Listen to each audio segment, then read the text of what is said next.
waited as long as we can, I'm afraid. She's coming. Excellent. She's on her way. Okay, we're live. Okay, thanks very much, and welcome everybody to this virtual meeting of the Cabinet Panel on the Environment, being held with members, officers and members of the public communicating via audio and video online. There's also an opportunity for the public and press to listen in and view the proceedings, and we have various contributors from various organisations with us here this evening to provide some input. Before the meeting starts, I'd like to invite the committee member and scrutiny officer to take a roll call, confirm that all the required members, officers and participants are here and can be heard. Over to you. Thank you very much, Chair. I'll just call your name. Could you just indicate your attendance to confirm you can be heard and we can hear you? So do we have Councillor Carol Stanier? I'm present. Thank you. Councillor Hinchliffe? I'm here, yeah. Thank you. Councillor Davies? Hello, here. Thanks. Councillor Morris? Yeah, here. Thank you. And Councillor Muir? Present. Thank you very much. And do we have Andrew Mills? Yes, present. Thank you. Thanks. And Amy Flack? Yes, I'm here. Brilliant. Thank you. And Jill Saunders? Yes, I'm here. That's everyone. Thank you very much. Back to you, Chair. Thanks very much. Okay, so we now start with apologies for absence. So we have apologies from Val Bryant. Are there any other apologies? That's here, aren't they? Okay, let's move on then. So the minutes of the previous meeting, are there, I think formally we can't agree them because we're not all sat in the same room. Are there any amendments required to those minutes? Is everyone happy that they're an accurate record? Nope. Right, I assume that they are then, and at some stage they'll be signed. So I'd like to welcome members of the public and our people who've registered to speak. Thanks for your attendance. In accordance with the Council's policies, the meeting is being audio recorded as well as filmed. The audio recording is available to view on the mod.gov website, and the film recording via the North Herts Council YouTube channel. Members are reminded to make any declarations of interest before an item. Detailed reminder about this and the speaking rights set out in the Chair's announcements on the agenda. Notification of other business, there is none that I've been notified of, so the word B&E. So that moves on to item 5 on the agenda, which is the information note, work programme and action tracker. And Ruben and Georgina are going to take this. Ruben, are you starting or is Georgina? Georgina's now starting with the information note. Yeah, so we'll get to the work programme and the action tracker in a minute, but just to kind of whiz through some of the things that the policy team have been involved in on climate and sustainability. So we've been continuing to work within the HCCSP, which is the Hertfordshire Climate Change and Sustainability Partnership. We've been involved in developing a county-wide biodiversity baseline, which is essentially looking across the whole county and using Natural England's metric to assign unit score to different parcels of land across the county so that we kind of know what current levels of biodiversity are like. The report and the data set is complete now and it's due to be shared with officers in each authority. I'll talk a bit about that later when we talk more about the HCCSP. We've also RAG rated, so the red, amber, green, all the actions from all of the HCCSP action plans. So there's a water, biodiversity, carbon reduction, transport and behaviour change. So the RAG rating is to indicate where we are as North Herts with progress for each of the actions in each of those plans, and to help us kind of understand what ones we need to be putting more work into at the moment. The behaviour change subgroup, which we sit on, have now produced a draft of their strategic action plan, which has been approved in draft form by the HCCSP, and they've prioritised 3 key themes to begin work on as soon as the stakeholder engagement period comes to an end. So one of those key priorities is on biodiversity and raising awareness about the need for protection of biodiversity and promoting biodiversity behaviour change to residents and businesses. The second priority is increasing deployment of renewable energy in Hertfordshire And the third is raising awareness of the value of water and promoting water-related behaviour change to residents and businesses. We've also, through the HCCSP, signed up to participate in a solar bulk purchase scheme, which is run by iChooser. It's called Solar Together, and it's Cambridgeshire have run the scheme, and Suffolk's run the scheme, and I think Nottinghamshire have run the scheme. Bedfordshire are currently running the scheme. So essentially it will allow residents across the whole of Hertfordshire to register their interest in getting solar panels, maybe battery storage as well. And hopefully we'll have enough people register interest that iChooser can go out to auction and get a good price, or a better price than people would have got if they were trying to do it individually. And obviously the payback period will be significantly better now. And so that's going to be launched around the end of August, and residents will have about a month to register interest. There'll be a direct mail shot to kind of targeted houses, but we'll also be promoting it on our social media and our website and email. So anybody who finds out about the scheme is free to sign up and register their interest. Carbon emissions assessment. So we kind of had a large part of our carbon emissions assessment done. So we'd assessed our kind of highest energy using sites, and we'd assessed our water usage in our vehicles and commuting and waste. And what we kind of had left to do was the smaller sites like public toilets and pavilions, and the baseline's now been updated to include all those buildings as well. We're also having a piece of work done called Roadmap to Net Zero. So that's essentially, hopefully, a roadmap which can show us how we can reach our net zero by 2030 target, the kind of interim targets that we need to be hitting and how we could get there. We're still reviewing the Council's 2021 carbon emissions. So the initial carbon emissions baseline was 2019 to 2020. And so the idea is that each year now we'll do a review to kind of hopefully show that we're reducing our emissions. So we're still working on the 2021 review of that, and producing a document detailing what we've achieved as well against the climate change strategies, proposed actions over the last year. Hitchin had their EcoFest Saturday 14th of May, and we were represented by a stall there, and we provided some materials including an infographic and some other information about our climate related work, and posters to promote the Heat Energy app and Heart Sustainable Periods. And then lastly, I think we have kind of formed a climate change and sustainability officers group. So it's to kind of try and draw together all the different work that is going on that is related to climate and environment and sustainability from across all the different council departments, to try and see where there's opportunities for joint working, and to try and identify gaps and opportunities. And then we're going to feed into the climate change implementation group, and we'll also be kind of feeding in any ideas that come out from the cabinet panel up to that implementation group via that officers group. I think that's pretty much everything for now. If we want to hand over for the action tracker. Should we just deal with, if there's any questions on that before we go on to the next bit? Anybody have any questions? Ruben. I just wanted to say that we'll put a link to the various action plans that HCCSP have provided on carbon and water and transport and biodiversity.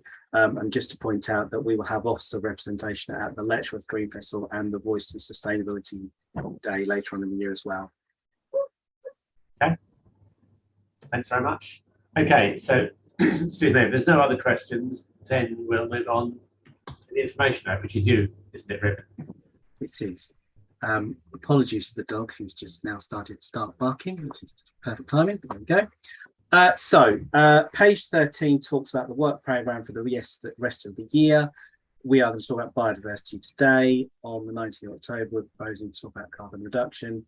On the 11th of January, air quality, and then on the 22nd of February 2023, we're going to consider our achievements in regards to our strategy and other work that we've done so far. Moving on to the action tracker, I've now got actions that are either ongoing or on hold. There's one completed in there, but we'll get to that in a sec. So the first one is around the client base for those using the food rescue and best before cafes. I think with the effects of the pandemic and now the cost of living. I think now is not the best time to ask them. So I'm going to talk to our colleagues who are dealing with the food provision network to see what data we can collect from them. We have a number of actions there which are on hold because we're waiting for the National Waste Strategy outcomes and any actions for local authority. So once they've been finalised, we can talk about what activity we're going to do in schools for recycling, eco-credentials, talk about investigating the service change of the bin collection, the use of recyclable cups at district events. And then we have one's around the anti-idling policy and the smart card option. The first we're looking at developing this as part of our Sustainable North Herts programme, but just to flag up that recently the Herts County Council and Public Health developed a volunteer and social media pack to support Clean Air Day. So they're moving to support those things more widely.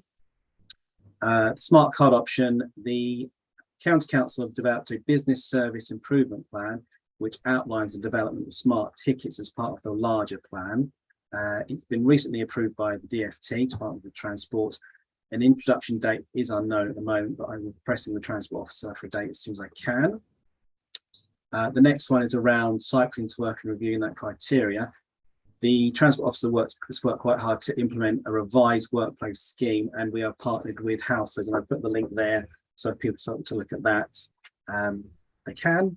And then the Instituting for Car-Free Days in Hitchin is, as I say, it is linked with the Sustainable North Herts programme. Details to come. Okay, thanks, Ruben. So, questions on the action track to start with?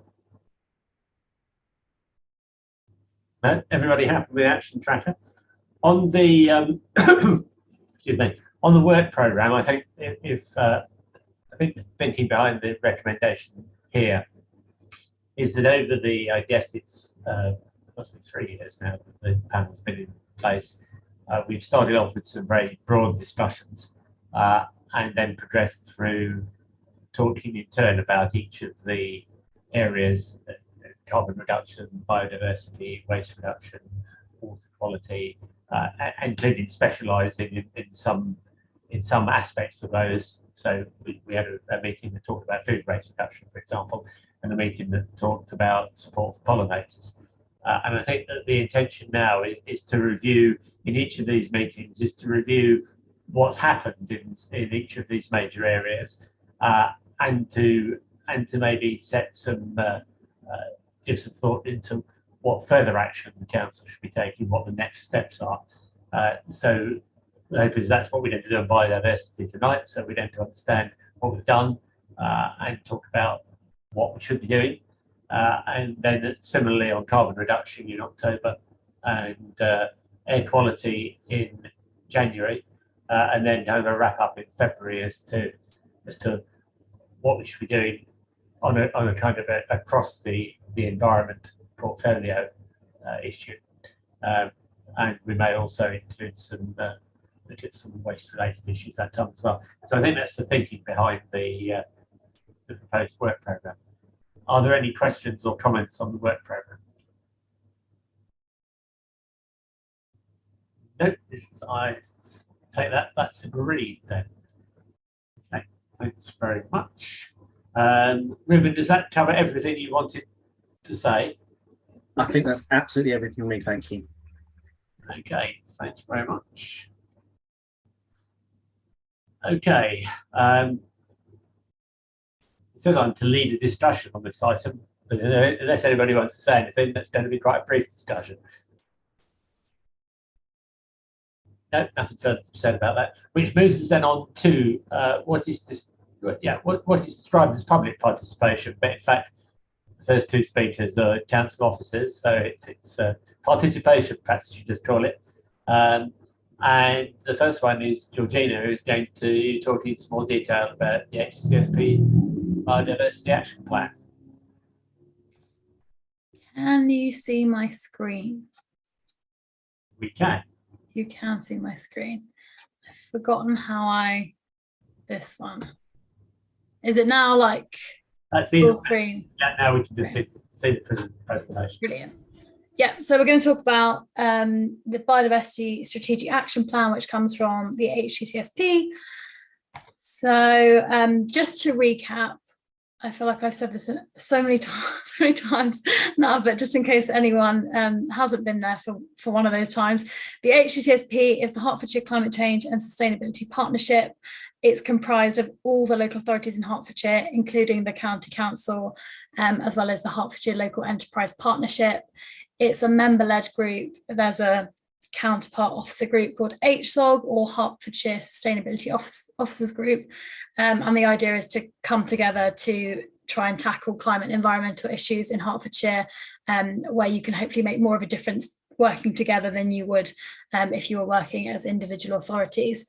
So the partnership have 6 priority areas: so water, biodiversity, carbon reduction, transport, behaviour change and climate adaptation, and there's a subgroup for each of those priority areas, and at North Herts we led the biodiversity subgroup, and we led the creation of the Biodiversity Strategic Action Plan. So the plan is kind of focused on actions that local authorities have the ability to deliver or influence, and it was approved last year by HCCSP. And the idea is that the actions that are in it filter down into the service delivery of all the different councils in Hertfordshire. So it guides our kind of approach to biodiversity or water or carbon reduction in North Herts. So yes, so the actions fall under 3 categories. So number 1 is actions to be delivered by partners of the local authorities to make changes to their own assets, premises or services. So in the biodiversity plan, a lot of those things are actions around our own green space. The second category is actions requiring others to act in response to partners' use of their regulatory powers. So in the biodiversity plan, that's a lot of actions around planning. And then lastly, actions which rely on partners encouraging, influencing or facilitating others to change. So that is mainly actions around community engagement, that sort of thing, and working with those in other sectors. So we're going to talk a bit about the progress so far, the actions that we've kind of made a bit of headway with, and then we're going to talk about the actions which kind of aren't really commenced yet, but are due to hopefully be commenced according to our timeframes, sort of in the next financial year. So progress so far. So one of the actions is around local authorities minimising and where possible excluding the use of peat compost and seeking alternative plants that can be more readily grown in peat-free material. So there are a few of these things that I won't say too much about because I think Andrew might cover some of them later, but this one you may have heard that well, when we did the stakeholder engagement for the biodiversity plan, and we talked to Andrew, and it kind of was the case that North Herts aren't really using peat, and our main kind of element of peat is where we're buying plants that have already been grown in peat, and so we've recently made the decision to cut back on our bedding plants that we get, and replace it with things like shrubbery, so that will reduce our contribution to peat demand. The next action is Park Herts, or Countryside and Rights of Way, to conduct an audit of local authority green spaces to identify opportunities to enhance biodiversity. So for this one, Park Herts, we're going to go around each of the Hertfordshire local authorities and do this audit, and they've done it for us and produced a series of recommendations which they then have implemented some of, and we're looking to implement more, but again I won't go into the detail of that because Andrew's going to talk about that in a bit. Identify and implement opportunities for grass bird and other grasslands management to support flora diversity and pollinator habitats. So this one is a link to the changes that we've made to the mowing regimes recently, to kind of mow less frequently so that can be supported. And then the last one is what I touched on earlier, so developing a biodiversity baseline to quantify the levels of biodiversity across Hertfordshire.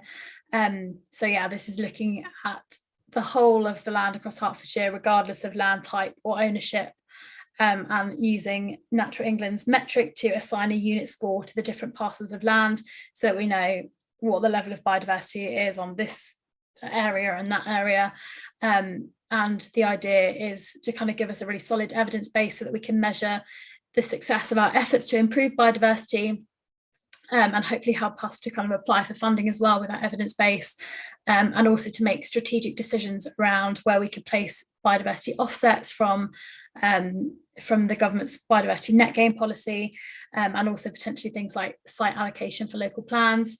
So we worked with WSP to produce this baseline, and it is, as I said earlier, now complete, and the data set is complete, and so that's due to be shared with officers in each of the Hertfordshire councils. We've run a few sessions for members and for officers to kind of tell them what they can use the baseline for and what they can't use it for, what the limitations are. And so, yeah, that will be released to them really shortly, and planners and green space managers and climate and sustainability officers will have access to the GIS map so that they can use it for their work and their decision making. And then we have some more progress. So identifying projects which could be funded through external mechanisms and partnership engagement. So this one again is touching on the biodiversity net gain policy, which Andrew, I think, will talk about a bit more, because we've been using the offsetting money from the offsetting to fund certain biodiversity enhancements on our green spaces. So we're essentially getting money from developers and then using it to enhance biodiversity on our own green space. Development of biodiversity supplementary planning documents. So our planning team are preparing biodiversity supplementary planning document and a sustainability supplementary planning document, and we've been working with them to make sure that they are aware of the different strategies and kind of targets that we have, both as a council and through the HCCSP, so that they can feed those into those SPDs. Training for officers and members to create locally distinctive biodiversity net gain policies. So this is kind of being run by County Council, Hertfordshire Leeds, which is landscape, ecology, archaeology, design and sustainability. They've already run some training, but it's going to be an ongoing thing because the different councils in Hertfordshire are at different places with their local plans. And then we have engaging with Hertfordshire's farming community and other private landowners to explore opportunities to improve biodiversity. So we've recently at North Hart started attending a kind of network group for rural sustainability. So it's with the County Council and Natural England and the NFU and Country Land and Business Association. And essentially, there's a lot of different schemes that are available for farmers and landowners at the moment to try and incentivize and make it viable for them to implement measures to improve biodiversity. But because there's all these schemes kind of becoming available, there's also lots of people going around trying to give them advice and offer them information. And what we're essentially looking to do is to try and make sure that they can find all that information clearly in one place, and then be able to make a really informed choice about what scheme might be best for them, given their individual circumstances and their location or their soil type, that sort of thing. And also looking to kind of try and find a way potentially of accrediting people who are giving farmers information to make sure that information that is given to them is of the highest quality. And then lastly, consider supporting the climate and ecological emergency bill. So the council, at full council last September, resolved to support that bill. So those are the kind of actions from the HCCSP Biodiversity Action Plan, which have been progressed or are having work done on them at the moment. And then some of the actions which are kind of due to be completed or to be started in the next financial year include reviewing how biodiversity is considered within procurement processes within each of the councils and benchmarking against national best practice. So this is kind of looking beyond our own land and our own green space to try and think a bit more about the impact that we might be having on biodiversity through our supply chains. There's also capturing ecological data from planning applications to feed into the Herts Ecological Record Centre. So kind of linked to the biodiversity baseline, we know that we really need solid evidence bases in order to kind of make sure we have a full picture of what's going on in terms of biodiversity and being able to track the trends. Developing and providing good practice ecological design guidance for dissemination by planners. This is another one that will be delivered by Hertfordshire Leeds sometime, hopefully in the next year. And then engaging with the development of a local nature recovery strategy for Hertfordshire. the development of it will be led by the county council, but they'll be looking to engage with lots of different organisations and the district councils across the county. We're getting a bit more information coming out about that now. And so that will be something that kind of commences soon. And then we've had some kind of more macro actions, then we've got a more micro action. So deliver 5 new ponds each year for the next 5 years to expand greater crested newt populations. So something around a kind of given species, which is quite a nice, easy and measurable action.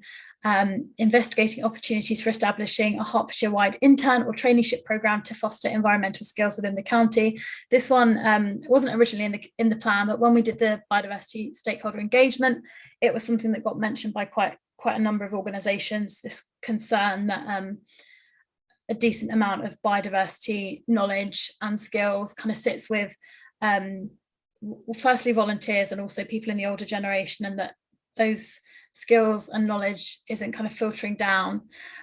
So we added that action for those reasons. And then lastly, we did have some actions in here around kind of community engagement and awareness raising of the value of biodiversity, but those actions have now been kind of taken over by the behaviour change subgroup. And as I said earlier, they've identified that theme of biodiversity as a priority to begin work on as soon as their stakeholder engagement survey's done. I've put the link there and I'll put it in the chat when I've finished screen sharing if anyone is interested in giving your feedback on the behaviour change plan. If you click on the link, it will take you through, and then you can link through to the plan as well so you can read it. They're not all on biodiversity. There's actions across all the different kind of priority areas, but do feel free to fill in the survey if you'd like to. But essentially this kind of priority for the behaviour change subgroup, we don't know what it's going to look like yet, but it could potentially include things like communications, outreach, other kind of community engagement programs. So if anyone has any ideas on that, would be useful to hear, and I'll obviously kind of listen to what comes out of the discussion tonight and use that to feed in as well. I think that's everything. So does anyone have any questions?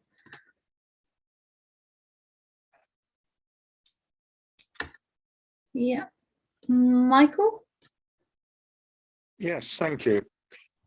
You mentioned the HCCSP committee for North Herts.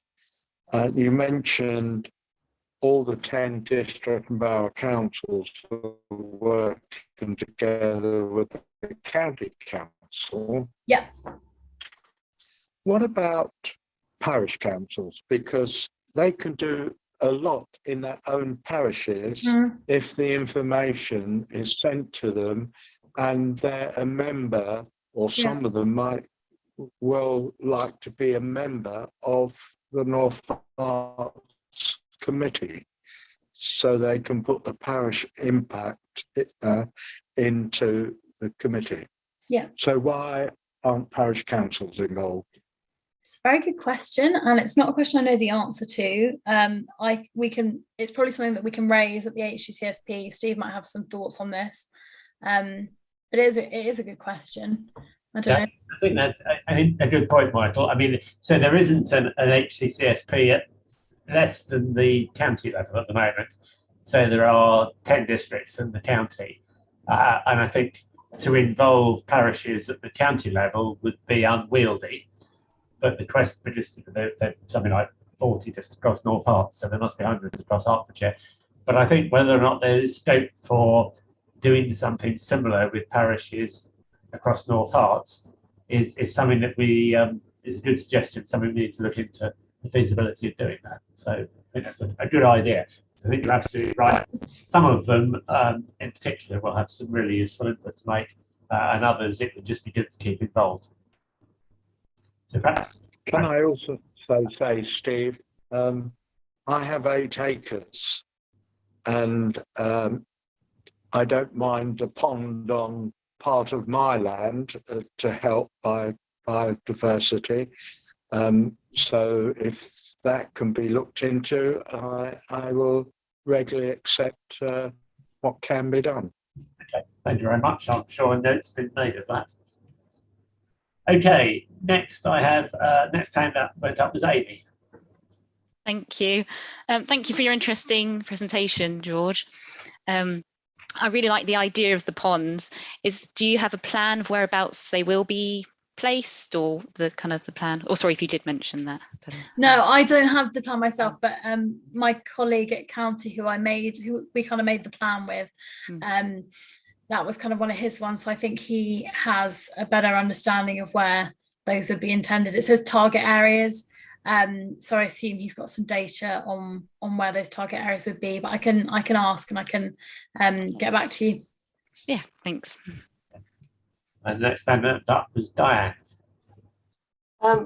Yes, my comments about the ponds as well. Hooray. Norton Pond, as you all know, is supposed to be home to great crested newts. So I don't know if the 5 ponds per year for 5 years is up over the whole of North Herts, and are you working with Herts and Middlesex Wildlife Trust to get advice for that? Because I understand that they are involved with the upkeep of Norton Pond in an advisory capacity. And at the moment, Norton Pond is, because it's up top of my road, it's completely dry and covered in a thick layer of New Zealand pygmy-weed, which of course is blocking out all the light. It's happened before in the past. Yeah, that's not desirable. There are some ponds that do dry out in hot spells and have done for years, so I suspect it's more this year. I mean, we have I'm jumping in there, but we have a meeting arranged with the Herts and Middlesex Wildlife Trust to talk about how we can do more with them generally. But sorry, George, I'll let you answer the question. That's all right. I forgot what the first element was now. What was the first question? Sorry. Numbers of ponds and Norton. Yes, no. So the 5 per year, that is county-wide rather than just in parts. And then, there's no we haven't consulted them yet because we've been working on the actions which we've been progressing. They've all got, each action's got kind of like a time frame. This one's a next year thing, so we haven't kind of started working on it yet. But we're as the HCCSP and as North Herts, we're in regular contact with the Wildlife Trust. So I'm sure they'll be part of the consulting for it. Yeah. Okay, and Gerald. Thank you. Yeah, that was very interesting. Thanks, Georgina. On the pond thing, I mean, with the emerging local plan or local plan, every reasonable housing development could or should have a pond. I don't know if it's something that we can get planning to volunteer to include, but that would be a really, really easy solution and would obviously improve those developments a little bit. Just one thought.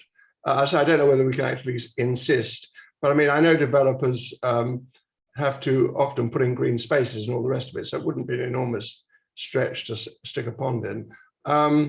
First point. Next, under progress so far, Parks Herts to conduct an audit of local authority green spaces to identify opportunities to enhance biodiversity. Is Parks Herts district or county? It's you probably know it as Countryside and Rights of Way, or you might know it as. Oh, okay.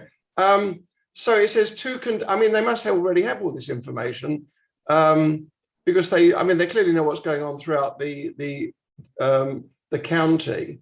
So is this something that will be driven by them rather than the district? I mean, they've done the audit. Andrew will talk a bit about this later, I think. Yeah, okay, good. So they've already done the audit and they've produced a list of recommendations for us. So I think that involved them going around various sites of ours and then giving us this list of recommendations, and they've implemented some of them already. There's others that haven't yet been implemented. I mean, what worries me generally about these things is that, and I've said it all before, and I'm not having a go at you whatsoever. But we have these meetings and we talk the talk, and we come back every few months and nothing's changed. And it went off hot yesterday, but anyway, that's not your fault, by the way. Not anybody's fault. Sorry, things have changed. Oh, okay, I knew you'd say that. You can give me a list in a minute, can't you? Moving on, develop a biodiversity baseline to qualify levels of biodiversity. What does that actually mean under progress so far? The last bullet, develop a biodiversity baseline to qualify levels of biodiversity across Hertfordshire. So essentially, it's a piece of analysis that has used various different data sets that we already held, or that the Wildlife Trust held, or that we've acquired, and also aerial photography to look across the entirety of the county, irrespective of land type or land ownership. It's just looked across the whole thing. Yeah. And then it's used the metric that's developed by Natural England to quantify, to basically give a unit score to each of those individual pieces of land, which we're calling those parcels polygons. And there's something like, I think there's millions of polygons that have been identified across Hertfordshire as kind of like, distinct kind of areas. And then each one is given this unit score in accordance with the Natural England metric. So we essentially know, obviously we haven't gone out and kind of done groundwork and checked all of them, because that would take an enormous amount of time and money.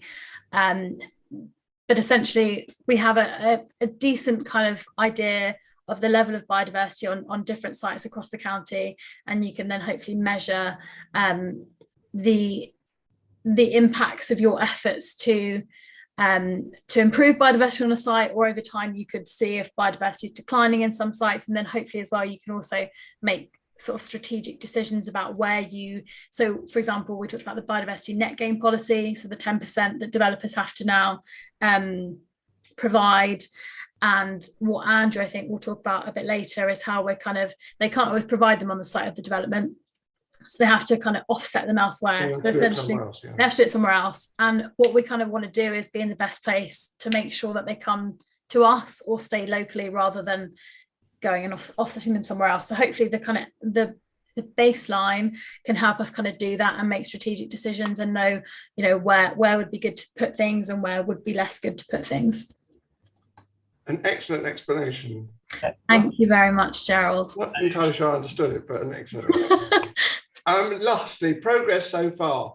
Engage with Hertfordshire's farming community and other private landowners to explore opportunities to improve biodiversity. Yeah. It's obviously it's a desirable thing to do.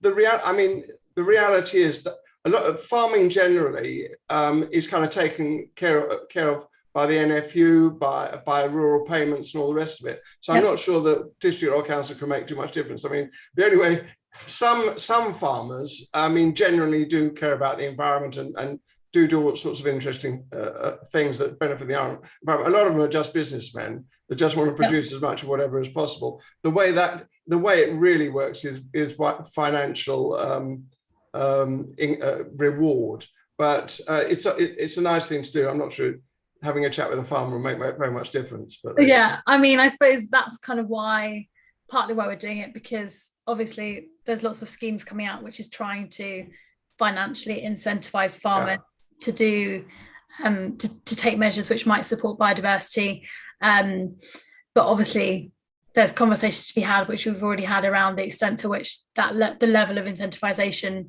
that is currently being offered is enough, but there may be kind of more policy developments on that. So I suppose we're just kind of trying to get ahead of it, and make sure that any advice that farmers are getting, because of all these schemes, there's lots of people about kind of giving advice to farmers, and so I suppose what we're trying to do is make sure that the advice that they're being given is good. Thank you very much. Thank you. Excellent. You're welcome. For farmers in the same way as carbon sequestration is, and as Georgina says, there's a need to work with them on making sure that the opportunities are available to them in the right places. Yeah. Chris. Was that me, Steve? Yeah. Thank you. Thanks for the presentation. Really interesting. A few quick comments or thoughts from me. On the point about engaging with farmers, does Herts County Council, does it have a county farm estate? And if so, are you engaging directly with those? Yeah. Because I think that would be an obvious opportunity. Yeah. Part of the rural sustainability kind of network group that I mentioned, that includes us and county and the Natural England and NFU, etc. Their estate officers are in attendance at that group. Yeah. Great. And do you happen to know whether any of those county farms sit within the North Herts district area? I don't know. Yes, they do. They do. Okay. There are some in North Wales. Okay, well, that seems like a good opportunity, perhaps then. You mentioned about managing the roadside verges for biodiversity, and obviously that tends to involve not mowing and wildflowers and so on. Has there been any thought given to the management of hedgerows alongside roads? Obviously, that's another important wildlife corridor, and that how they're managed can also have a big impact on their biodiversity potential. I think I'm going to politely pass that question to Andrew. Sorry. Thank you, Georgina. The roadside verges that we're referring to are those that we have predominantly in the urban areas that are respective of Baldock and Hitchin and Royston. And we've started reduced mowing regimes on them from April of this year. The hedges that we maintain are primarily in the urban areas, and we would have to continue maintaining them for maintaining footpaths, the adjacent footpaths clear for pedestrians, and also for maintaining sight lines, etc. as well. As it is, we only cut our hedges twice a year annually anyway. The other big area of hedged line is along in the rural locations, and that would all be down to the landowner, which would come back to the farmer or the landowner that actually owns that hedged line. We could educate or try to educate, but really a lot of the maintenance is really down to them. And the actual responsibility for maintaining the highway clear for access for both vehicles and for pedestrians remains with the county council. And where we are maintaining the hedges on the highways, we're doing it on their behalf and to their specification under an agency agreement.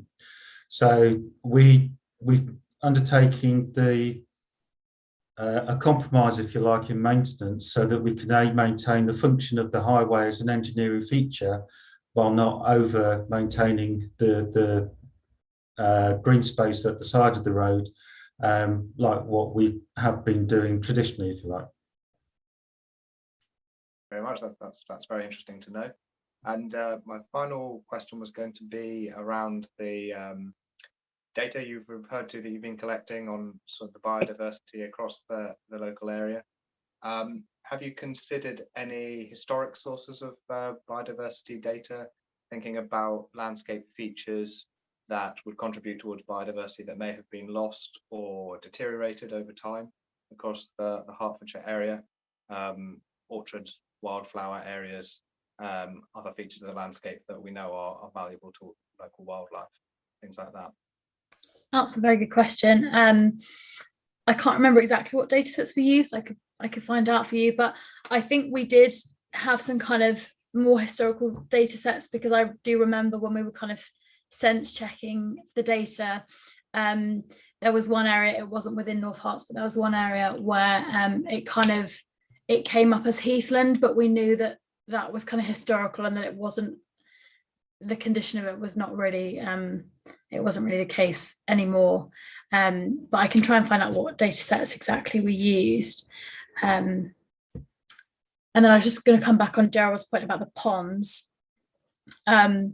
Just to say, I don't think planners probably can tell developers that they have to have ponds, but I know the planners are looking into things like green infrastructure and blue infrastructure. So it may be something that could kind of be part of an SPD. We could ask that question. You're on mute, Gerald. Thanks. I mean, just a small price for. I mean, it's a small price to pay for a developer to stick a pond in. Say they stick grass in, they landscape and all the rest of it. Wouldn't be. Yeah. I mean, I know they'd probably have to volunteer it, and they don't volunteer very much normally, but it'd be nice for them to do it. Anyway, thanks. I think ponds is on the list of things that we need to think about in the future. Okay, Diane, and then we'll move on. Just very quickly, it's a nice thought, but about developers putting ponds in, but ponds do need management, and so who would manage them? I think there's some very interesting questions about management of open space in developments anyway. I think you're exactly right that that ponds certainly do need management. Okay, John. Hi, Steve. Can you hear me? Yeah. Good. On the matter of, hold on, I got to pause the football. In regard to ponds, I suggest that a target of several ponds a year would be less useful than as many ponds as possible arising and widespread using the criteria of where there'd be most biodiversity gain. So I think things are on the right path, but could land up to a few over-engineered things, at least from a newt's point of view, who want it as handy as possible, and somebody making sure it's wet at the right times of year. It doesn't have to be all year. Anyway. Plenty of ponds need to be done properly. Dear Linda. Indeed, yes. And there could even be a bulk purchase of whatever, sheeting or digging, to promote this, just as in the case of solar panels mentioned earlier.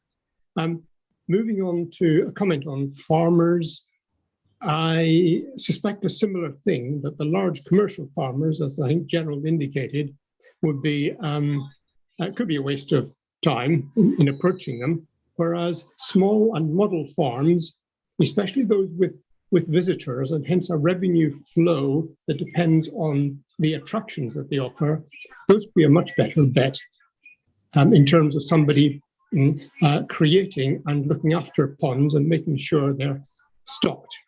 I'm not suggesting you go and capture some newts from the next farm or whatever. Maintenance has already been mentioned, Diane did that, but I think there's also, when you mention developers and ponds, there would be concerns over safety and liability. That's all I was going to say. Okay, thanks so much, John. Okay, dear Linda. Good evening and thank you. Yes, my point that I'd like to make in terms of these ponds is, if follow on from what John said, is they should be sited where land naturally drains to. So there's no point in putting a pond on the top of a hill. You need to watch what the land or naturally does, and if it is an area that naturally already floods, that's the right place to put a pond. The other thing is putting ponds next to residential areas. You run the risk of children or baby, whatever, drowning if you're not careful. So falling in or whatever and having and accidents happening. I mean, with people with small ponds and all of in the garden sometimes have to cover them with netting, and that's the last thing we want. So we need to be careful where you put the ponds. Yes, in areas of maximum biodiversity gain, but where naturally a pond would have formed. Yeah, I think it's important that ponds are in the right places. Although there is actually one pond in North Arts, it is on the top of a hill. So sometimes the right places are, I'm not actually sure that one is in the right place, but yeah, ponds in the right places. Okay, well, it's a very interesting discussion about arising from the HCCSP Biodiversity Action Plan. So now we're going to move on to Andrew Mills, who's going to talk about what the council has been doing in terms of biodiversity actions. Thank you. Thank you for inviting me along tonight. I wasn't quite sure what to actually talk about to the committee, so I've just made some notes, particularly while Georgina was talking, because she mentioned my name quite a lot. So I thought I would touch on the points that Georgina has raised. However, if I've missed anything out or there is something specific that you want me to discuss, then please do ask the question. So Georgina mentioned about peat-free compost and seasonal bedding.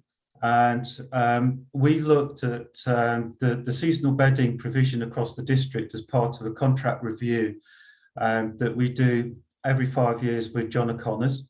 And we identified that there was approximately 600 square meters, just under 600 square meters of bedding that was not sponsored or within a cemetery or associated with a war memorial. And we took the decision to take those areas out.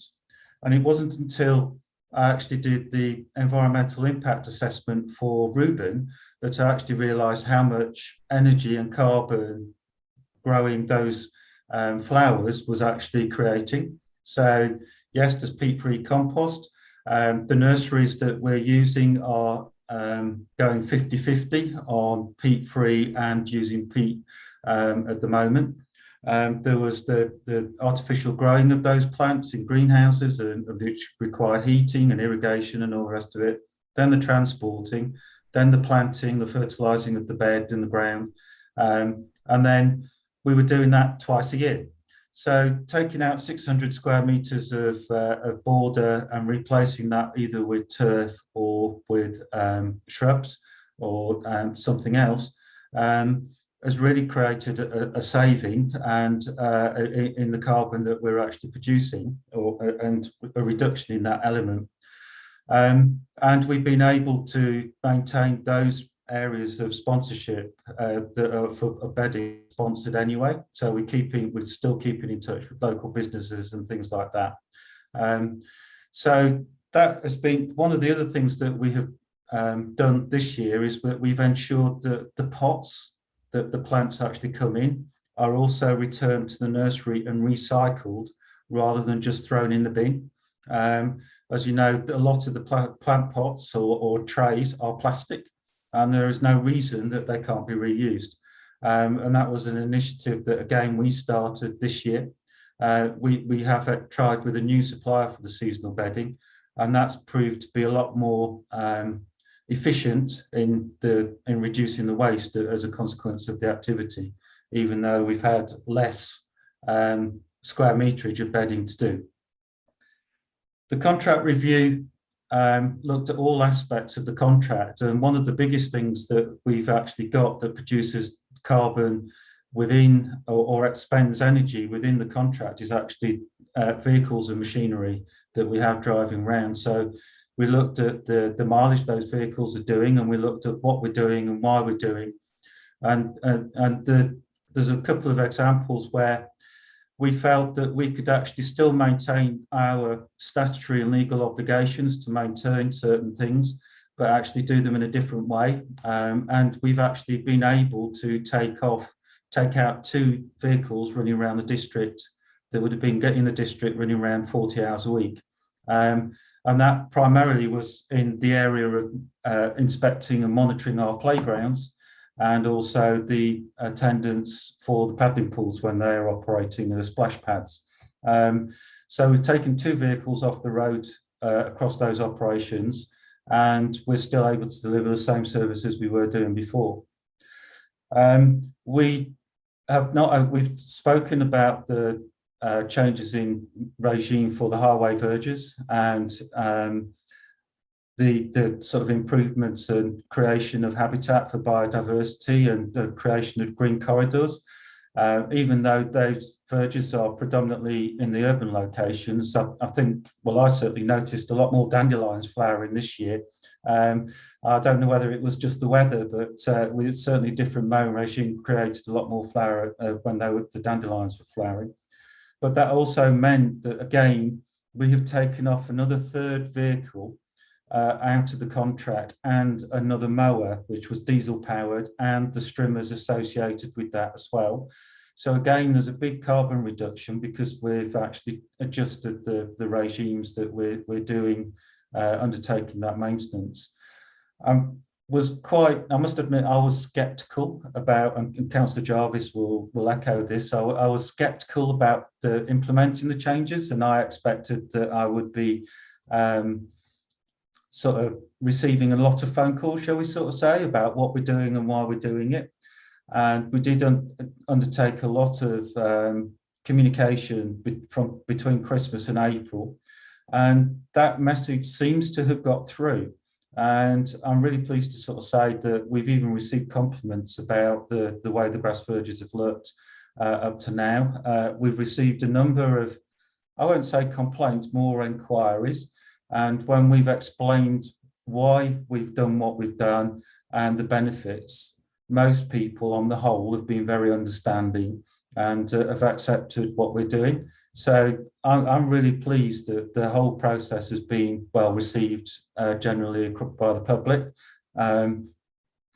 I think that I might be the last person that people will contact to complain, but the council isn't receiving any more comments now than what we were last year or the year before regarding grass cutting. So I think that's a really good positive there. That was 2 issues. There was a question or discussion about Parks Hearts, and I thought I'd just explain what Parks Hearts actually is.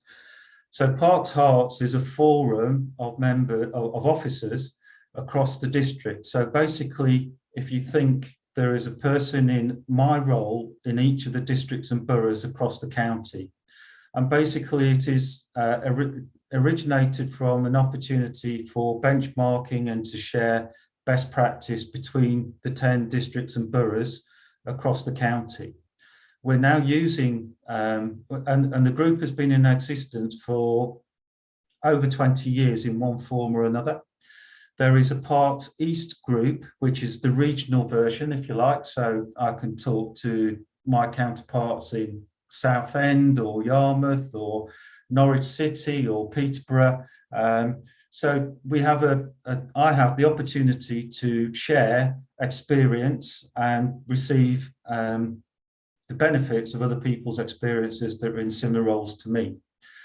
Parks Hearts as a group also includes Countryside Management Services as the representation from the County Council. And at the onset of the pandemic, it came up that there was an opportunity that we could undertake an audit with the view to wilding across our parks and open spaces in North Herts. Myself and my counterpart in St Albans, we jumped at the opportunity, and we were the first authorities to get that work undertaken.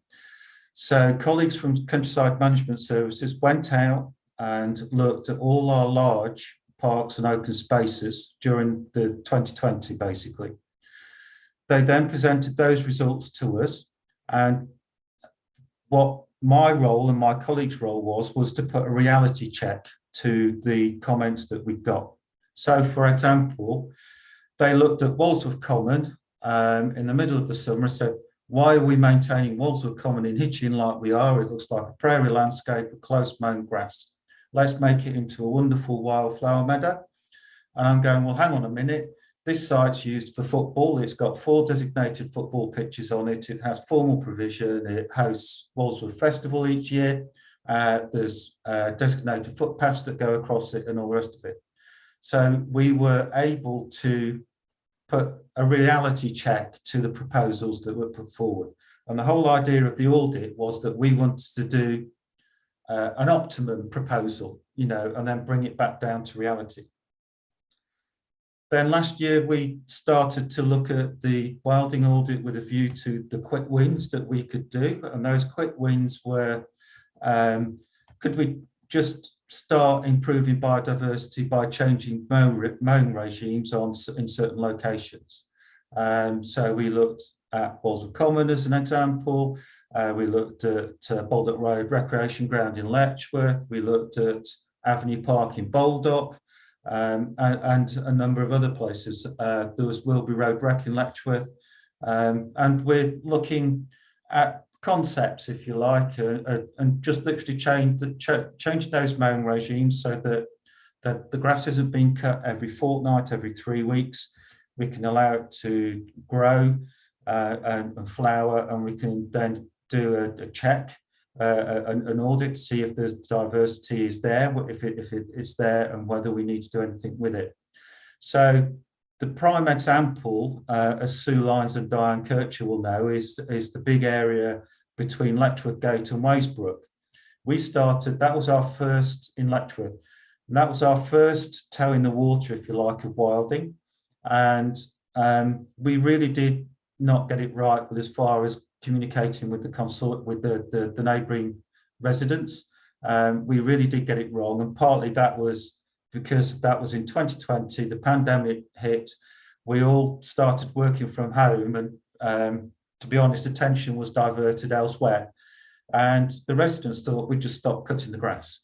And there was a number of site meetings, and Councillor Jarvis attended on the council's behalf, and I'm grateful to him for his time on that. And we basically, from a very negative point of view, actually started to educate those neighbours and those residents. And we've adjusted what we do, and we've been able to bring them along, and they now know why we're doing it, that it isn't just being left. We are managing it to the point where we've received compliments from those residents now about the way that that area looks. I also learned an awful lot about the way that open space is used, which I did not know. I did not realise that that big area was used very much as a recreation ground by the neighbours, that you know, sort of say, go to their kids, go out and play football while mum's doing the washing up or something like that, you know. So that was a completely new piece of knowledge about the way that area is used that I had not perceived at all, because I work 9 to 5 Monday to Friday, and I don't see a lot of the areas outside normal working hours, unfortunately. So that was a really good thing. Now, Gerald, you mentioned about Parks Hearts and talking about it being a talking shop and what can we do and that sort of stuff. Well, the District Council has provided a £25,000 budget this year to actually start implementing further recommendations from the wilding audit. Now that includes sowing wildflower seed into the grass swards to increase biodiversity, planting tree belts, gapping up hedgerows, and tree planting on those sites, all to assist the improvements of those sites and to help biodiversity. The County Council have also said that they will enhance that budget by a further £10,000. So I have a total budget now of 35k to actually start delivering the recommendations for the wilding audit. And we're working with Countryside Management Services to actually start planning that for that work to take place on key sites across the district as identified in the audit during the autumn, because obviously the work takes place in the out season when everything's dormant. We can't plant trees this time of the year, we can't sow seed this time of the year, so it will be happening in the autumn. So we're literally as the meeting was starting, I was emailing cost codes to Carl Wilkins, our tree officer, so that he can order the trees for the tree planting. So that work is now moving forward. So I can provide and I can distribute a list of that work that we're doing. It's work in progress. We've got to put it to tender. We did some sowing last year, and that was at Waysbrook, at Walsworth Common, at Wilby Road Recreation Ground in Letchworth. And that has been also an education for us about maintenance of those areas, and also an education for our contractors that maintain the open space. So it's been it's a learning curve for us. And I'll perfectly accept that with those sites that we sowed last year, that we haven't quite got it right this year, and we're having to do some remedial work to actually get that reinstated and embedded properly. The main issue, it's counterintuitive, but when you sow these areas with seed, is that for the first year, you actually mow those areas that are sown with seed once a fortnight to stop those seeds from actually flowering and to encourage them to create a strong basal plant that will outcompete the existing grass sward. If you allow the plant to flower in the first year, it will set seed and then will either be much weaker or even die, and therefore the new seed will not compete as aggressively with the grass, which we want to discourage. So that's and it's counterintuitive to do that for the first year. When you say it's a wilding area, we think of cut and collect maybe once a year. So there's that. It's an educational, it's a learning curve for myself, my colleagues, and our contractors, and we're working through that. I can talk for hours, so please kick me if I talk for too long. I'll talk about biodiversity net gain, and very simply is that Georgina is right. It becomes legislation in 2023, and if developers will have an obligation to mitigate the biodiversity impact within their development, if they can't do that on site to the satisfaction of the planners, they then have to provide off-site biodiversity net gain plus 10%. And this is where the biodiversity baseline that Georgina mentioned is so important, so that we can have that baseline of data, so that we can prove that whatever the proposals are put forward are the baseline plus at least 10%. And we're now looking at adjusting all our management plans and maintenance regimes, specifically within our local nature reserves, to actually provide us the opportunity to accommodate the opportunity that biodiversity net gain will create for us from the developments. Andrew, I noticed we've got 2 questions. So are there any major areas you haven't covered yet? I could talk about the adoption of open space, but I can, that's part of the biodiversity. Other occasions, that's a little bit different, isn't it? Let's take Gerald's question and then Chris's. Thank you. If you'd have spoken first, Andrew, I needn't have asked any questions. You clearly got all the answers. I don't know about that. It's just, I always go on about it. We talk, and I've been on this group for years, and as long as I can remember, and it always bugs me that we talk about stuff. We have reports and PowerPoints, all the rest of it, but we don't do much. But I'm delighted that actually you've actually told us about some things that are actually physically happening, which is really what I want to hear all the time. Thank you very much. Okay, thanks, Gerald. Thank you. Thanks, Andrew. Again, that was really, really interesting. I'm really interested to hear what you're saying about the Wilding project. And my first question was relating to that and your mentioning of planting of trees on some of the sites.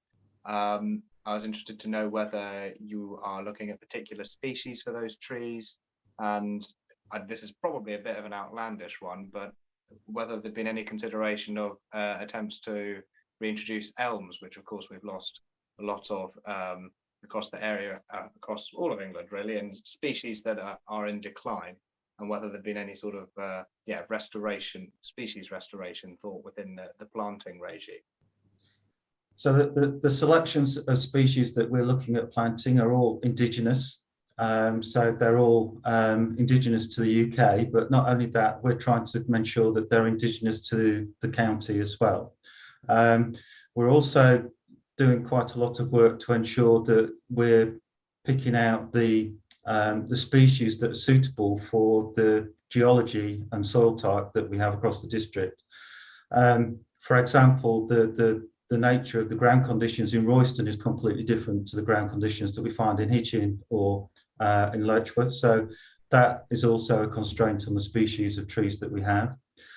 There is still a lot of issues around biosecurity, and Dutch elm disease is covered by that, and it hasn't gone away. I had a site meeting with the parish council at St Hippolyte's recently, and we spotted that there is still Dutch elm disease on their recreation ground in St Hippolyte's. So there are a number of cultivars of elm that we have tried planting that are allegedly resistant to Dutch elm.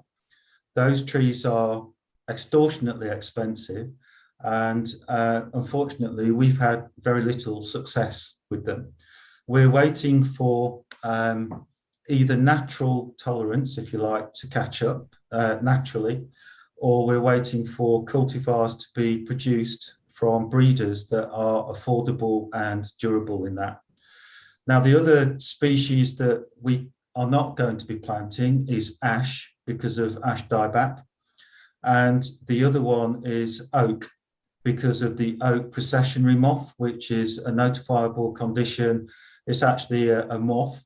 The caterpillar actually goes up and down the tree trunk in a procession, and the actual caterpillars are not actually don't actually cause problems. It's the tent or the hairs that they lose when they're in the tree that can cause severe skin reactions to anybody, not just under the tree, but downwind of the tree.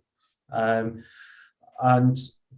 we're looking at not importing those because of the biosecurity risks. I know of a case in Broxbourne where a developer planted an oak tree, and it was a tree on a tree stake, and it was contaminated with the moth, and it cost them over £2,000 to dispose of that one single tree on its own. As you can imagine, that would create quite a lot of problems if we were to start importing those sort of biosecurity risks. Unfortunately, climate change, weather, etc., is not helping us, and the oak processionary moth is making a gradual march northwards from the south, and it is in the county, but not yet in the district. Okay, dear Linda. Yeah, so earlier on you talked about reducing mowing and of grassed areas, and I was just wondering whether you'd considered using grass-free lawns, which are very good for increased biodiversity and reducing, and they don't need mowing as much. So because of the variety of plants that are used, they provide a lot of habitat for a number of insects, which is far more than grass, because often we hear about lawns that are just grass as referred as green deserts, because they are so deprived of insect life. And there was some mentioned earlier about dandelions, and it reminded me that in Japan, dandelions are prized plants. Apparently the people in Japan that have visited the UK have seen dandelions and fallen in love with them. So they actually cultivate them as specially imported plants. We should start loving our dandelions. The grass-free lawns, I don't know if you know about them, but they're very similar to the green roofs, the similar sort of plants, and they are very pretty.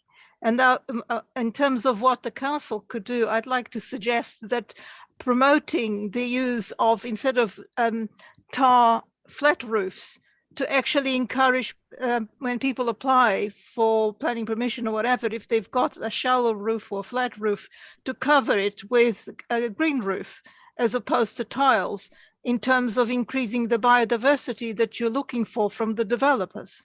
Green roofs certainly are an interesting idea, but grass-free lawns, I guess, there's something that are worth looking at in places where there may be new bits of green open space. Andrew, is that? It does. Sorry, it does say that they do tolerate walking on, but Yes. they're not to be used where you're going to play sports on. Really wouldn't play football on a grass-free lawn, but one thing envisage, there's an interesting idea, is it not, Andrew, that where kind of bits of informal open space are being included, there's a potential both biodiversity and maintenance benefit. That is very true, and that was the bit that I was going to talk about with the reference to the ponds and adoption of open spaces, right? With new developments as well. I think that there's a lot more blue infrastructure in proposed developments that I've seen being talked about that are coming forward, but those ponds are going to be part of what they call sustainable earnage drainage systems. So those ponds and the infrastructure leading into them will actually be taking the surface water runoff from either hard surfaces from buildings and allowing that water to actually soak into the ground, rather than going off down storm drains and out into the sea eventually. Those urban drainage systems will create opportunities for a much broader variety of habitat in those locations. And for anybody that knows Cambourne in Cambridgeshire, they're pretty good. They've got some pretty good examples up there of where they've already done that, so in a new housing estate context. And you know, it does work. It does bring maintenance challenges, and it's going to bring maintenance challenges to myself, my colleague, and our contractors, and we're working through that. I'm sure that's the case. Right, I'm conscious that we've actually still got two more items So at this point, I'm going to move on, so we can get through everything, and then we can have some questions at the end, perhaps. So next, we have Jill Saunders, who has asked to come and talk to us about protecting and enhancing biodiversity in our region. Jill, can I ask you to say what you want to say in 5 minutes? I'll try very hard. I'd like to share the screen to show you my slides. Is that working? Yes. Good, right. So thank you very much for this opportunity to talk to you this evening. My topic is the biodiversity protection measures in the emerging local plan. There's about 55 examples of references to biodiversity. We're not going to go through all of them, so I'm just popping a few up so we can speed read to remind you of the flavour of the plan. There's a strategic objective: increase biodiversity, protect, enhance existing assets. Sustainable Development Policy SP1, talking about actions when granting planning permission. Shall I move on? Yeah, yes. You get the flavour, don't you? So you know that there's going to be significant growth during this planning period, but nonetheless, the plan means that we will protect, enhance and manage biodiversity networks, including wildlife corridors, ancient woodlands, hedgerows, protected species. There's another one talks about hedgerows, buffer zones, green corridors. Now this one is quite long. It's a new policy, but it really focuses on measures to manage construction impacts. And I really like the idea of 12 meters of complementary habitat around wildlife sites, trees and hedgerows. So I appreciate there are many factors involved when working with developers, but my feeling is that the good intentions in this local plan are really at risk of being undermined if construction companies ignore these policies, and are not challenged. And I can supply a couple of examples here to illustrate the need for the council to take proactive measures at the planning stage and before construction starts, because without this, significant damage will be done to biodiversity in our region caused by works emerging from the local plan. So during a recent planning consultation process, 3 separate objection submissions were made showing photographs of badgers foraging along a wildlife corridor on the boundary of a proposed construction site. And of course, in addition to badgers, there are lots of other species that made use of this corridor. So badgers, badger marking territory. This was submitted as part of the objections to the site. This was a photo from a video back in 2021. And then just to prove the point, in a later submission showing that there's badgers still along along the boundary of this site, 2022. And our understanding is that if you've got badgers at or near a proposed site, it's a material planning consideration for local planning authorities. And this slide shows, it's from a government website, shows how developer should be asked to adapt plans where they cannot avoid affecting badgers. And here I should say that off-site mitigation doesn't work for badgers, does it? What next? However, in this case, the planning proposals I'm talking about here, the developer's ecology survey and its action plan ignored the badgers, ignored our photos, and plans appear to be going forward for this wildlife corridor to be cleared. The corridor currently includes a ditch which drains into a seasonal pond, unfortunately no great crested newts, and it's also a dense shelter belt of tall mature trees, mature scrub, mature hedgerows. Many of the trees are some 20 meters tall, so they'll cast a lot of shadow on the new houses to the north and presumably be dangerous because they'd undermine the foundations. So it appears they'll all be removed And after the clearance, the ground will be built up to make it nice and level for the houses and their gardens. The levelling off will include a substantial retaining wall, houses built immediately alongside, and close boarded fencing separating the gardens.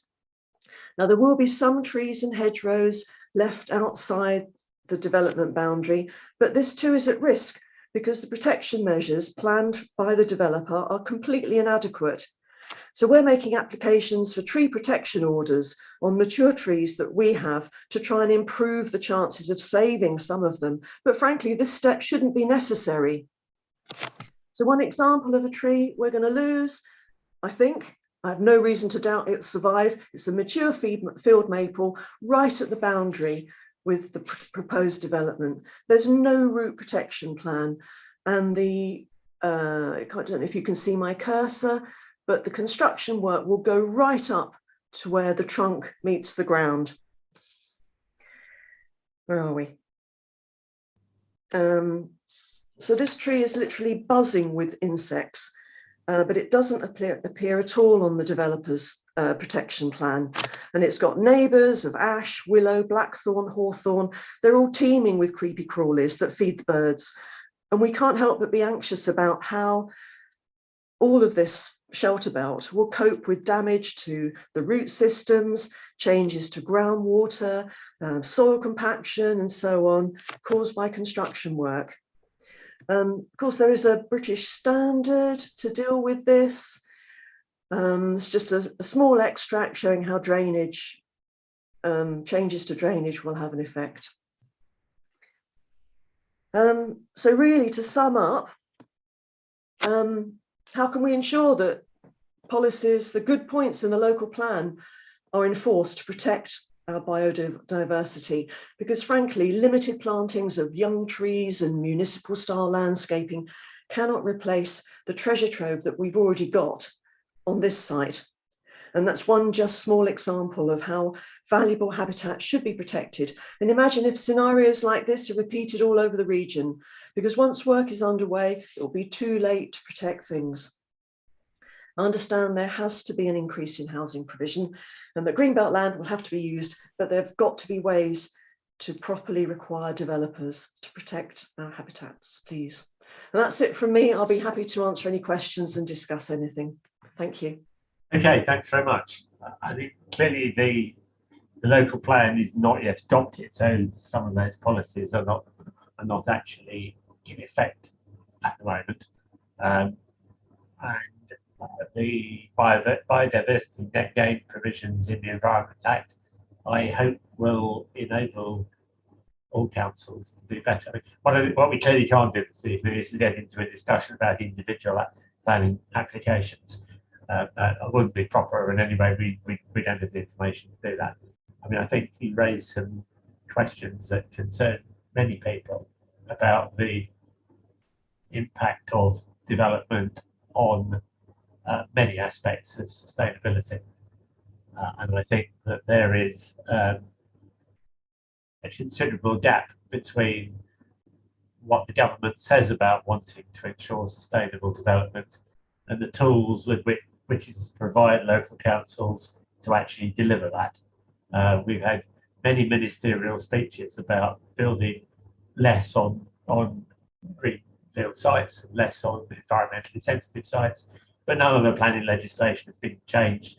None of the mechanisms that would achieve that have been provided. So I think there's many people in local government wish that we had better tools to achieve the sort of objectives that you're talking about. There's certainly some work being done on some supplementary planning guidance on sustainability that will become part of the local plan. So I think I recognise some of the issues that you raised. Gerald. Thank you, Steve. Jill, thank you very much. That was interesting. Would you mind emailing me your PowerPoint, please? Because I thought you raised a lot of, obviously I can trawl through the MPPF and all the rest of it myself, but you've very capably highlighted a lot of relevant issues, which I'd like to pick up at some stage. So if you wouldn't mind emailing it Perhaps if you can email it to Louis in committee service. Yeah, whatever. I don't. Yeah, fine. I get it. On the question of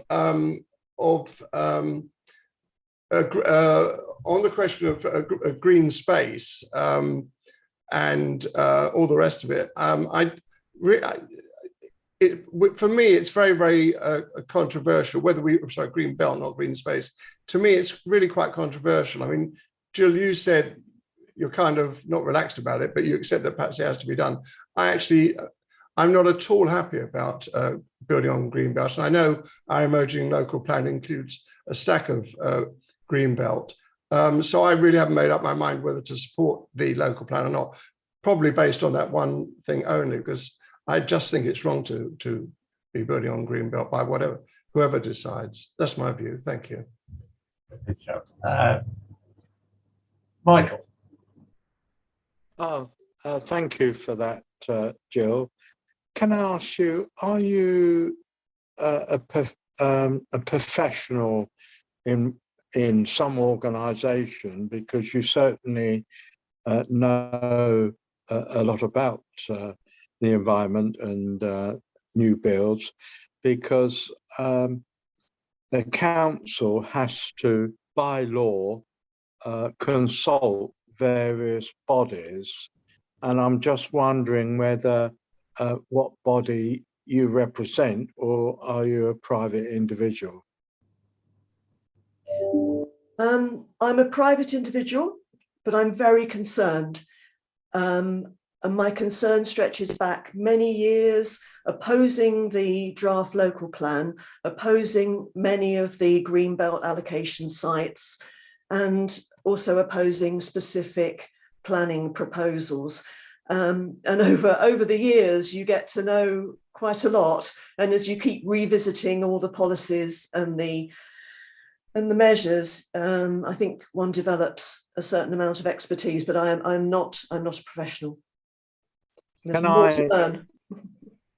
Can I suggest then, the county in the plan is 3,200 houses around Baldock, and later on in the year, county towards the autumn and Christmas will be holding 2 days consultation at Baldock Community Centre. One will be midweek and one will be on a Saturday, where county council officers will be there, plus the developer that the county is working with, to show what they think on a new application which will go in the district. So it might be an idea that you attend that, so you can bring up these points and the officers will make a note of what you say. Yes, and hopefully they'll do more than just make a note, Michael. But there we are. Yeah. John. Well, Steve and I will be there, and we will take up many of these points as well. So it'd be great to have your slide presentation. Yeah. Thank you. John, and then we're going to move on. Thanks, Steve. On biodiversity net gain, I'm concerned that there should be sufficient clarity for developers to be able to put into effect what's required. On that basis, I'd very much welcome the biodiversity baseline data and a map of sufficient detail so that individual sites can be picked out without much toing and froing, and also that the directive or explanation be clear enough to stand up on appeal, so that nobody's in any doubt, and fat lawyers' fees do not have to be paid, perhaps on a hiding to nothing from the council's point of view. I think that's an interesting point. I mean, clearly the planning system has yet to deal with any appeals relating to the biodiversity net gain provision because they're still fairly new. That's what I imagine that they will be subject of dispute and challenge by some developers in the way in which affordable housing provisions, for example, have been for many years. So there will no doubt be some opportunities for lawyers to make some profit. But I agree with you that it's very important. The baseline is crucially important. I think one of the other issues is that we need, in exactly the same way as we don't expect to see carbon targets met by exporting the problem somewhere else. It's important as a matter of course, biodiversity net gain targets are not met by exporting the problem somewhere else and simply paying someone a long way away to say they'll do something about it. That really isn't. And I think this was part of the point of Jill's presentation, that it's not a case that developers should ignore the biodiversity impacts of what they're doing and then pay someone else to offset it. There may be some cases where that's unavoidable, but that certainly isn't the preferred solution. Anyway, Jill, thanks very much for your presentation. I think that raised some interesting and real issues, some of which we can maybe make some progress on, and some of which we are going to find difficulty making some progress on. But thanks for drawing those to our attention. The final presentation tonight is on the Green and Growing Network by Amy, and I think Diane and Sue are involved in this as well. I think, are you doing the presentation, Amy? I'm just doing a very quick intro to the Green and Growing Network, and then Diane and Sue are doing a presentation. Yeah, so I'll keep mine quick for them. So I'm in the community engagement team at North Herts Council, and I coordinate our Green and Growing Network group. So the team, we have various network groups such as arts and culture, food provision. And for Green and Growing, it's really a network group for organisations, groups who work with green spaces to help support communities live healthier and more sustainable lifestyles in North Herts, whilst also looking after the environment. So members of the group range from supporting communities to grow their own food or to learn how to garden, or supporting environment conservation, as well as improving well-being and reducing social isolation.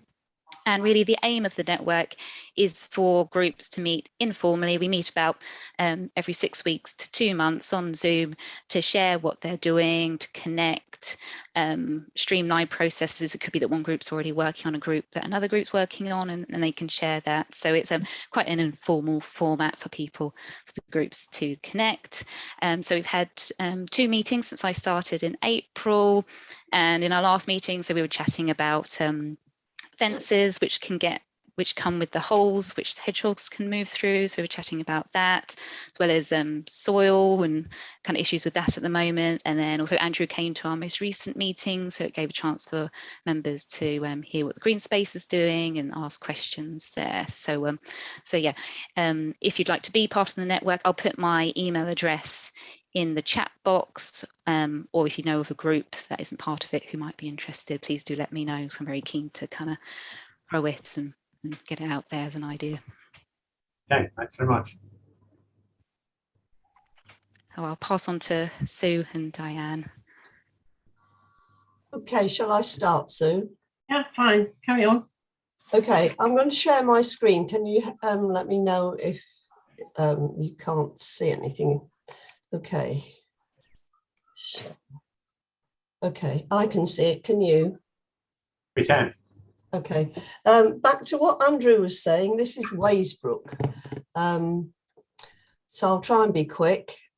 So Sue and I decided a couple of years ago that the Wildlife Trust Action for Insects project was very important.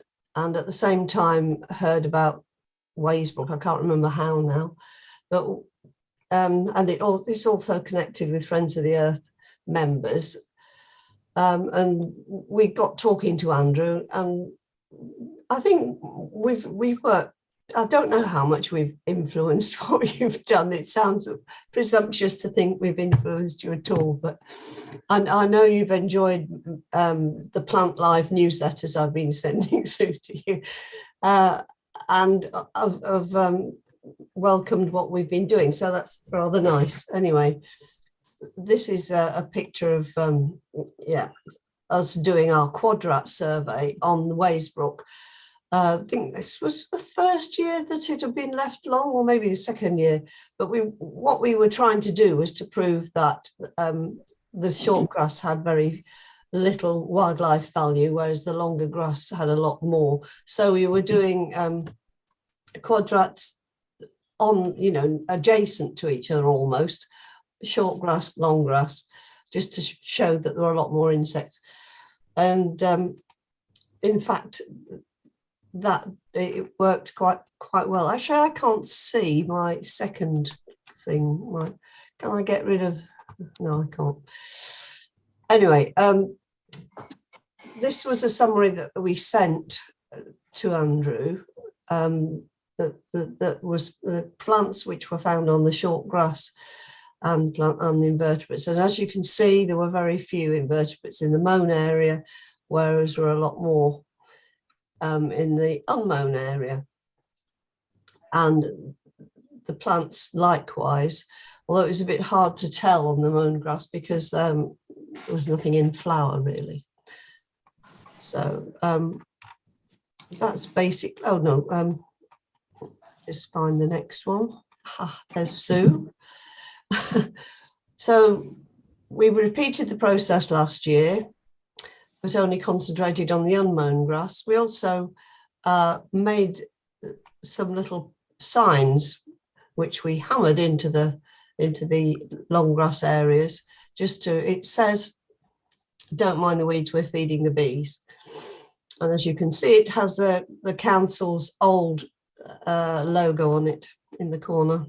And we haven't got the second screen showing those things. At the moment, we're still looking at Waysbrook with the Quadrat.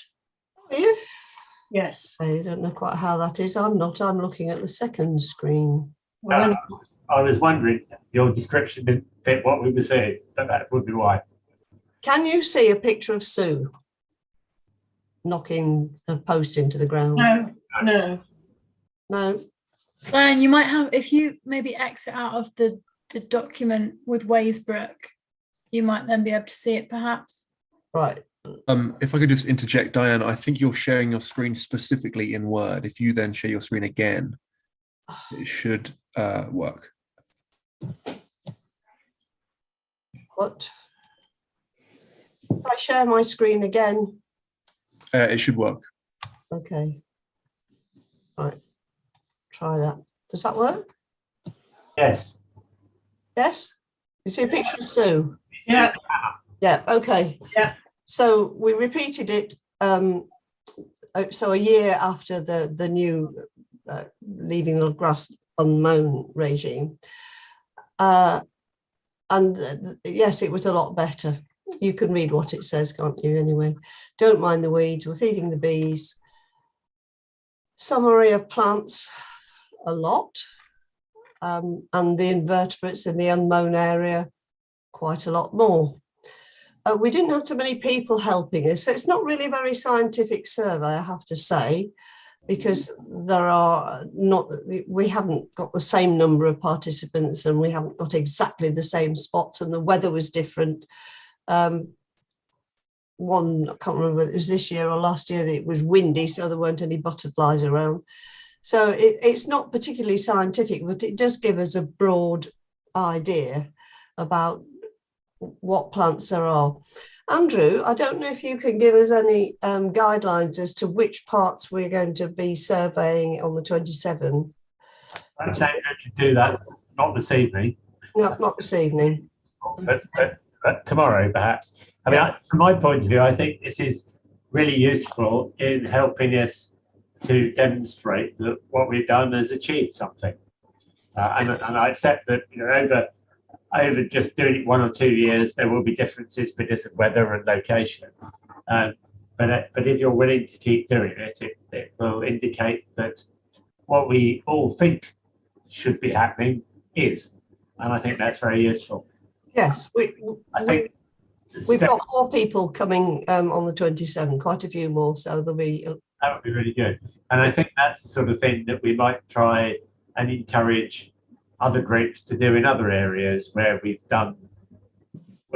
undertaken wildly initiatives to improve biodiversity. If there are local groups that are interested in going along and looking to see what we've achieved, that's probably something that they can do much more effectively than the council can do. Yeah. Okay, so any questions on this before I move on to the next project? Because I've got another project I'm interested in, and Sue has a project as well. Mention it in the chat before the meeting started. No, move on. I can't see any hands. Okay, move on. Oops, right. Okay, right, I'll do what you said before. I shall share again. Share screen. And this time. Right, okay. To the beginning. Right. A couple of years ago, Transition Town Letchworth, in other words, me and a few other people, came up with the idea of a project on the Jackman's estate whereby we could teach families to learn together how to grow food on a small allotment plot. So thank you, Council, for giving us free use of half a plot on the Woolgrove site. We obtained a grant from the Heritage with which we bought that shed and the wood to make those beds. And another grant we've had from you guys to buy other things as well, like the topsoil and more equipment. And I sourced as much stuff from second-hand and free cycle as I could in much equipment, but it's free to anybody who participates.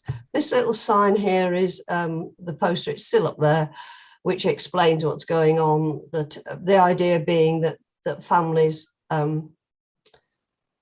learn together, and it's supposed to improve family cohesion as well, especially if the family contains children with special needs, which, as it happens, although we didn't know this to start with, as it happens, that's what has occurred. So this was the end of year 2. Oh, by the way, early 2020, on the day we put all this together, I didn't actually do any of the work. I stood there telling,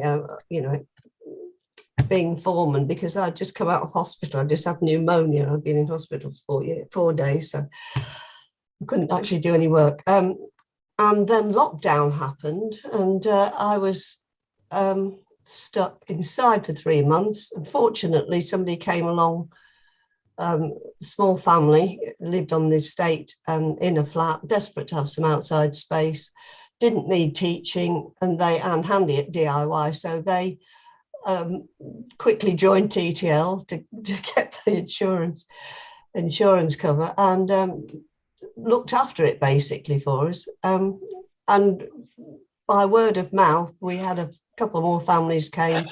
Each family has either 1 or 2 beds to call their own.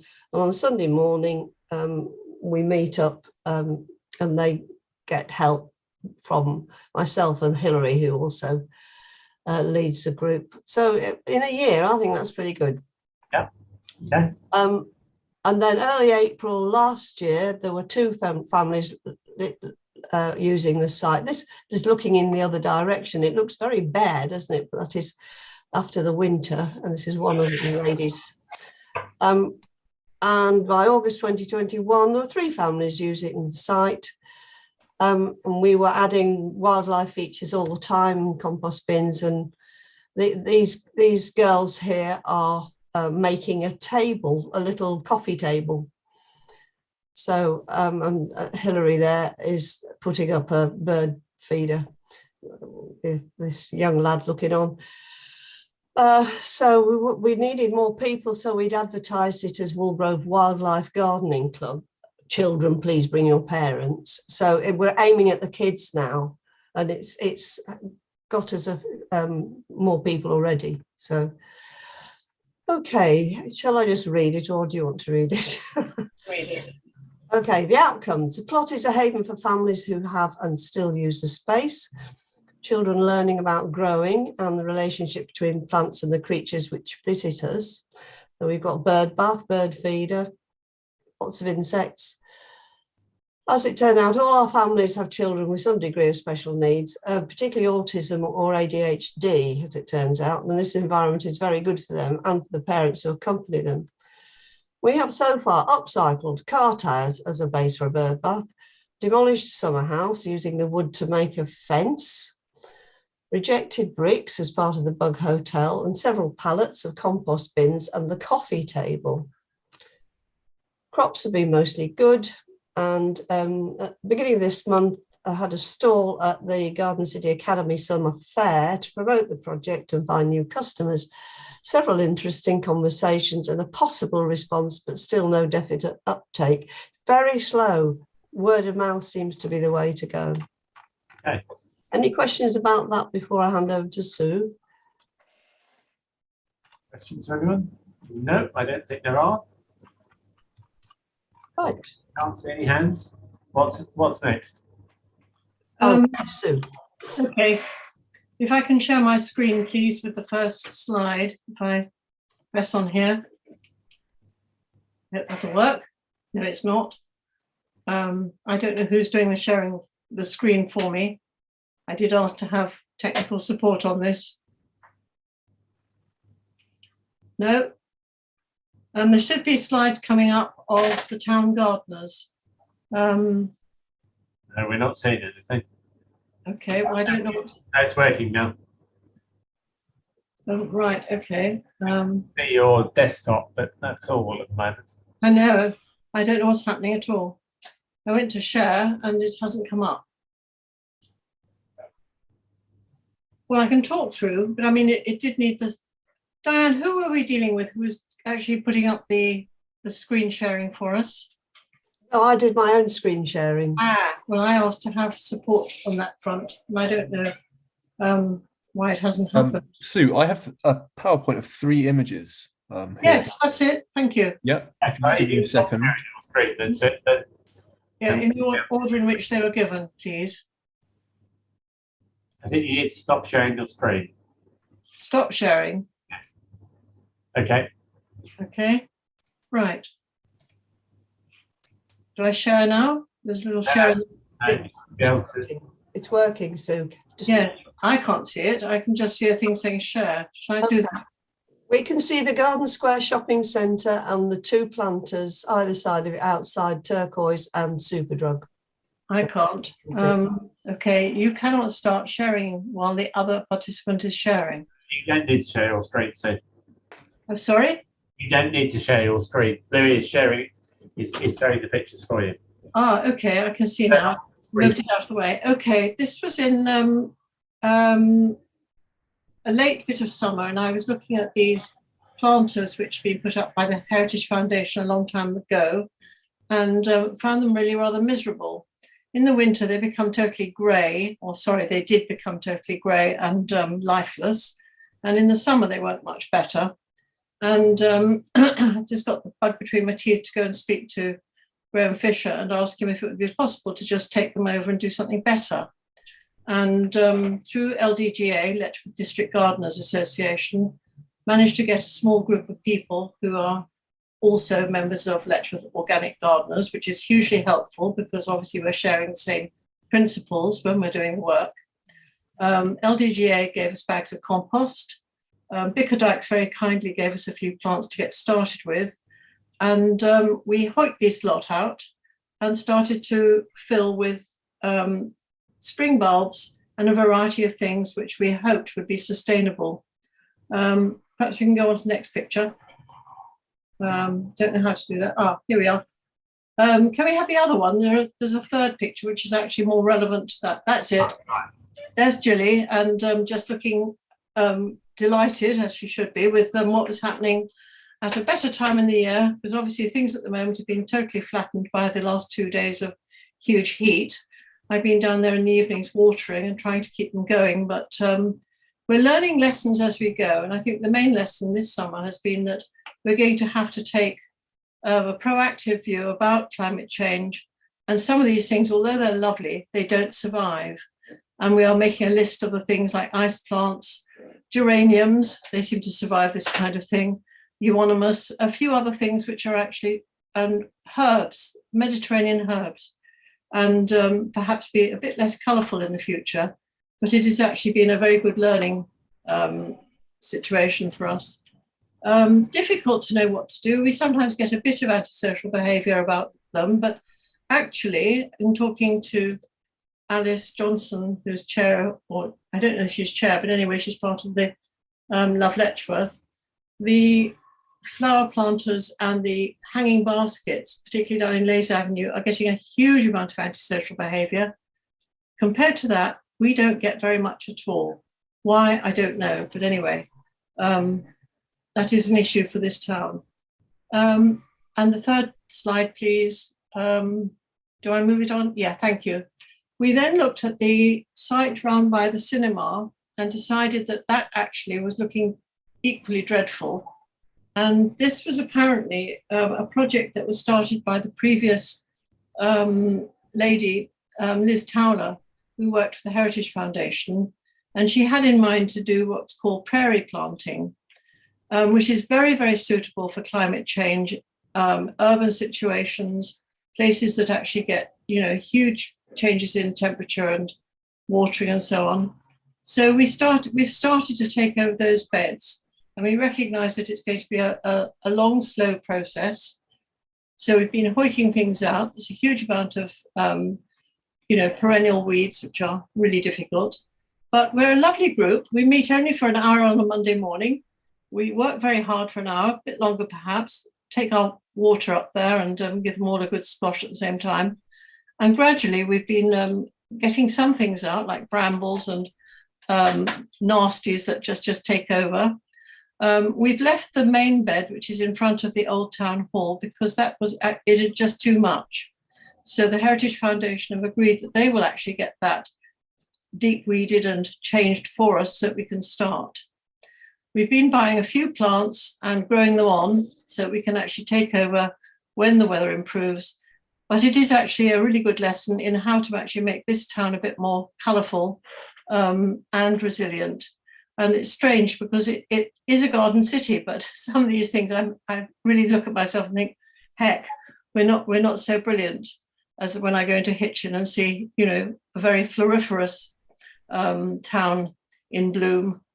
So those were my 3 slides, which I really wanted to show you to get an idea, for you to get an idea of what's been going on in those places. If anybody would like to, or knows anybody who would enjoy joining us, 10 o'clock on a Monday morning for an hour, then a lot of us go off and have a coffee. That's it in a nutshell, a very simple idea for trying to improve the environment in one town. It'd be lovely if it happened in other towns, but this is where I happen to live. Well, thanks very much for that. That's interesting, and I think